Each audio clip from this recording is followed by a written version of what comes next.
This is Real News Media TV, coverage you can trust. Please like, share, subscribe, and hit the notification bell. Select all for daily news updates. Good afternoon, my Real News Media TV family. Welcome back to the channel for another news update for August 29, 2023. And in the news this afternoon, criminologist recommends a two-vehicle cash courier system. Criminologist Dr. Jason McKay says security company Beryllium needs to make changes to its operation in the wake of Friday's robbery in the vicinity of a bank in Mandeville, Manchester. Speaking with the news, Dr. McKay recommended that Beryllium use two vehicles for transactions at financial institutions. He explained that one of the units could arrive first to provide the security, while the other unit transports the cash. Dr. McKay said a two-vehicle system would ensure there are adequate security guards to challenge armed criminals. But he said financial institutions and ultimately their customers may have to bear the additional cost and possible inconveniences. With our existing contracts and for specified costs for the service that is now being offered by the company, you would have to break contract and renegotiate a separate contract with at least 2 to 3 times the rates that you're charging now. As I said, it really comes down to money. It can be done. The problem is the resources to have it done in terms of available personnel, firearms, vehicles. All of these are not necessarily at your fingertips, particularly, the officers which have permits because they're in short supply.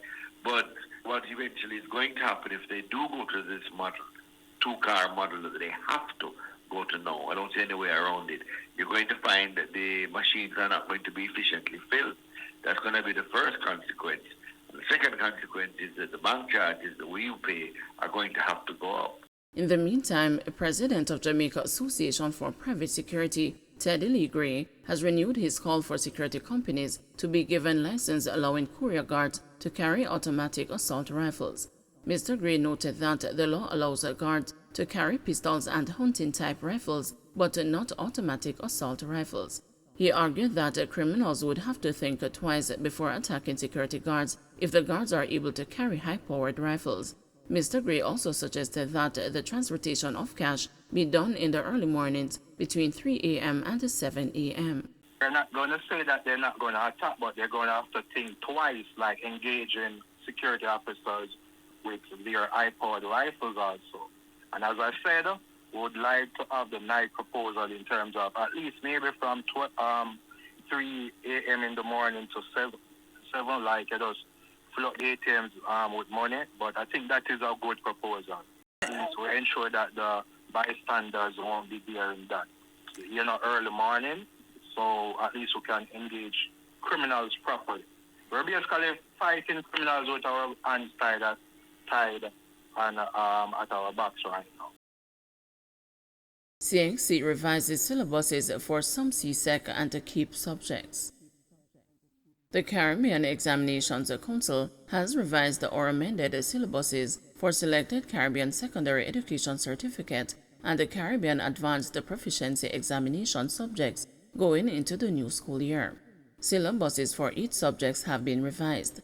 These are KEEP Accounting, Animation and Game Design, Entrepreneurship, Literatures in English, Management of Business, Financial Services Studies and Integrated Mathematics, as well as CSEC Social Studies.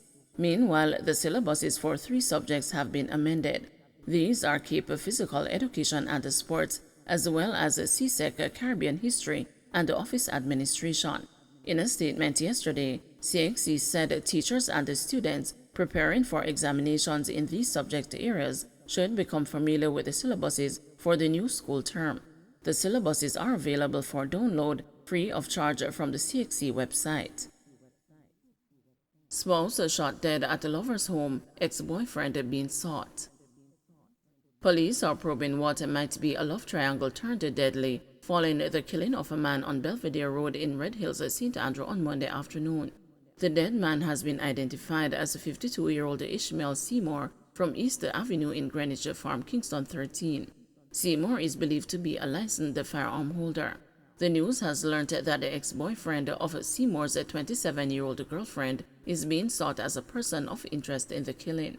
Reports are that around 1 p.m., the girlfriend was at home with her ex-boyfriend when Seymour, who was her current partner, reportedly showed up and tried to gain entry.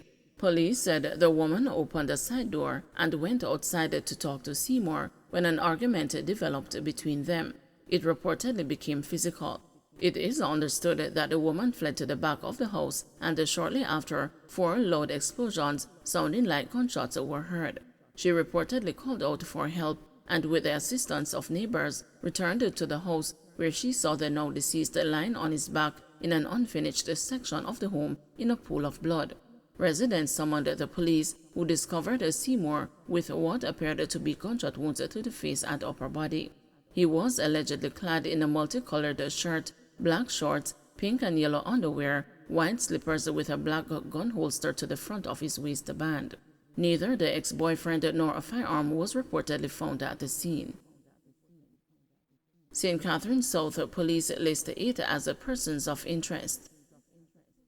The St. Catherine South Police have issued a request for several individuals who they believe can assist with a number of investigations across the division to report to the Portmore Criminal Investigation Branch by midday on Wednesday, August 30. They are Corey Rowe, otherwise called Rasta Corey, Karen Hacker, otherwise called Killer Reds, Odane Hacker, Andre Simpson, otherwise called Color Frass, Odane Bryan, otherwise called Footer, Kedar Brown, Denardo James, Paul Euland, otherwise called Inner Man. In the meantime, the police are seeking the public's assistance in locating the men. The St. Catherine South Police say all information will be handled with the utmost confidentiality, so persons with news can make an anonymous report by calling 311. JTA President urges educators to embrace AI. Newly installed President of the Jamaica Teachers Association, Leighton Johnson, has moved to allay fear among some teachers who are concerned that their jobs are under threat from artificial intelligence. We are the ones who provided the opportunities for our bright minds to create all kinds of AI. Therefore, it is necessary for us not to become too concerned about our jobs being replaced by robots and other AIs, said Johnson. I am confident that in this era of technology, in the age of artificial intelligence, that the worth of a teacher will not go unnoticed and will not become redundant, he added. In fact, the JTA president called on educators to embrace technology. It is important and necessary, however, for me to indicate that, as educators operating in the paradigm of the 21st century, it is incumbent upon us to remain current and relevant, using the necessary tools available to us to enhance our craft and the experience in our classrooms, stated Johnson. He was speaking at the recent JTA 59th Annual Conference in Negril, Westmoreland. Don't forget to like, share, subscribe, and hit the notification bell. Select all for daily news updates.